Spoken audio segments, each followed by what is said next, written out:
भी वचन है कि भगवान कहते हैं यस्याम अनुगृह्णामि हरिष्ये तद्धनम शनैः। मैं जिसके ऊपर अनुग्रह करता हूं तो पहले धीरे धीरे उसके सारे धन का हरण कर लेता हूं।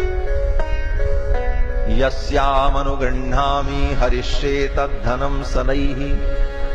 बोले बस यही आपका अनुग्रह है? भगवान कहते हैं अभी ये तो पहला स्टेप है, दूसरा स्टेप कुछ इससे भी अलग है। वो क्या है? तो भगवान कहते हैं करोमि बंधु विच्छेदम।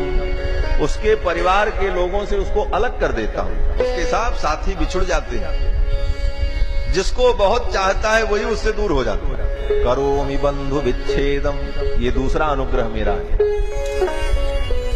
फिर भगवान कहते हैं इसके बाद मेरा अंतिम अनुग्रह जो है उसका भी स्वरूप जान लो। वो क्या है? बोले सर्वम क्लेशादि जीवनम। उसके पूरे जीवन को मैं क्लेशमय बना देता हूं। यस्याम अनुगृह्णामि हरिष्ये तद्धनम शनैः करोमि बंधु विच्छेदम सर्वम क्लेशादि जीवनम।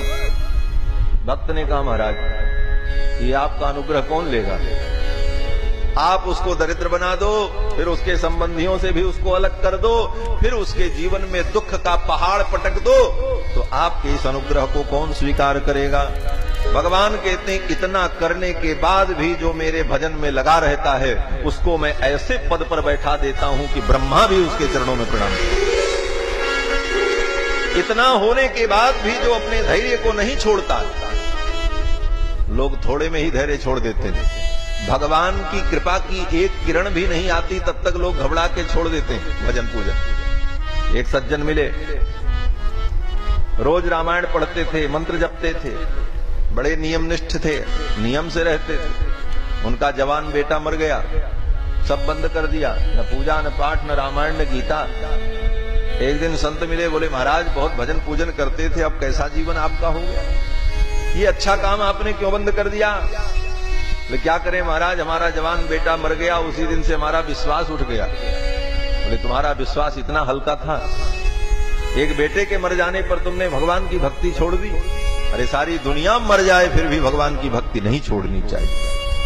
महाराज सर्वम त्यक्त्वा हरिम भजेत, सारा संसार छूट जाए फिर भी भगवान का भजन नहीं छोड़ना चाहिए। ऐसी दृढ़ता जिसके अंदर होती है फिर तो भगवान उसको उस पद पर बैठा देते हैं कि ब्रह्मादिक देवता भी उसके चरणों में नतमस्तक होते हैं। लेकिन भगवान की कृपा को, अनुग्रह को समझना ही बड़ा कठिन है। ठाकुर प्रसन्न बहुत देर से होते हैं, लेकिन प्रसन्न हो जाए तो फिर ये कभी अप्रसन्न नहीं होते। और ठाकुर के प्रसन्न हो जाने पर, ठाकुर का अनुग्रह हो जाने पर कुछ असंभव नहीं रहता। इसलिए बंधुओं, भगवत भक्ति करते हुए धैर्य धारण करके विपत्ति और विपरीत परिस्थितियों में भी भगवत भजन और चिंतन नहीं छोड़ना चाहिए। हल्के लोग, साधारण लोग त्याग देते हैं। बोले महाराज इतना हम करते थे और भगवान ने इतना दुख दिया। भगवान के ऊपर सारा दोष डाल देते हैं। इह परत्र दुख पावही और सिर धुनि धुनि पछताही, काल ही कर्म ही ईश्वर ही मिथ्या दोष लगाए। अपने प्रारब्ध को, अपने पूर्व कृत कर्म को नहीं देखते। वास्तव में भगवान प्रारब्ध को भोगा करके उसको कर्म बंधन से मुक्त करते हैं। ये प्रारब्ध जब तक बचा रहेगा तब तक संसार का बंधन रहेगा।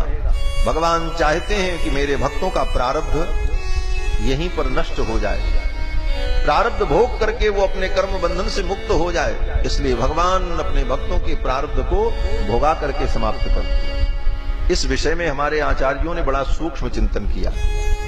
एक श्लोक में कहूंगा, श्री वेदांत देशिक स्वामी जी महाराज अधिकार संग्रह ग्रंथ में कहते हैं कि प्रारब्धेतर पूर्व पापम अखिलम प्रामादिकम चोत्तरम न्यासेन क्षपयन्नभ्युपगतम प्रारब्ध खंडंचन।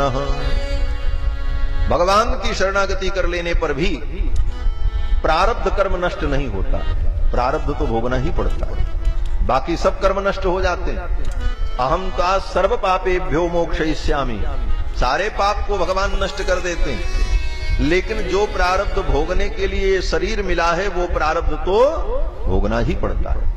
वेदांत देशिक स्वामी जी कहते हैं कि प्रारब्धेतर, प्रारब्ध से इतर जो कर्म है, पूर्वम अखिलम, उन सारे पापों को भगवान नष्ट कर देते हैं। उसके बाद बोले प्रामादिकम चोत्तरम, शरणागति करने के बाद अगर प्रमाद बस कोई अपराध हो जाए, जैसे हमने भगवान की शरणागति कर ली, लेकिन अब शरणागति करने के बाद भी हमसे पाप बन गया, क्योंकि अनेक जन्मों के संस्कार हैं, हो ही जाएगा।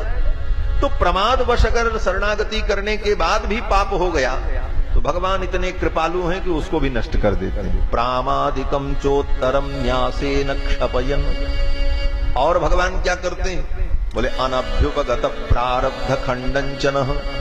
प्रारब्ध में भी जिन प्रारब्ध कर्मों का भोग अभी प्रारंभ नहीं हुआ है, ऐसे प्रारब्ध कर्म को भी भगवान मिटा देता है।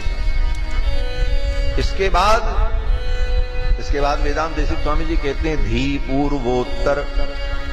इसके बाद भी अगर वो शरणागत भक्त बुद्धि पूर्वक पाप करे, जानबूझ करके पाप करे, बोले उस स्थिति में भी भगवान उस शरणागत का त्याग नहीं करते। कितने कृपालु हैं भगवान। इतना बेहया हो जाए जीव, इतना निर्लज्ज हो जाए कि उसके बाद भी बुद्धि पूर्वक वो पाप करे, तो भगवान कहते अब शरण में आ गया है तो इसे मैं त्यागूंगा तो नहीं, आए शरण तजऊ नहीं ताहू। अगर शरणागति करने के बाद भी वो बुद्धि पूर्वक पाप करता है तो वेदांत देशिक स्वामी जी कहते हैं कि भगवान उसको इसी जन्म में उसके उन पाप कर्मों का फल भोगा करके, उसके प्रारब्ध को मिटा करके उसे अपने धाम में बुला लेते हैं, उसे त्यागते हैं। यही भगवान की अपार करुणा है। ऐसा स्वामी कहां मिलेगा? कहते हैं ऐसो साहब चाहिए माफ करे सब चूक। ऐसो साहब चाहिए माफ करे सब चूक। साहब तो ऐसा ही हो जो सब अपराध को क्षमा करे। तो भगवान इतने कृपालु हैं, बुद्धि पूर्वक किए गए पाप को भी नष्ट कर देते हैं, प्रमाद से होने वाले पाप को भी नष्ट कर देते हैं, पूर्वकृत कर्म को भी भगवान नष्ट कर देते हैं अपनी कृपा से, लेकिन प्रारब्ध को छोड़ देते हैं। बोले इतना तुम भोग लो।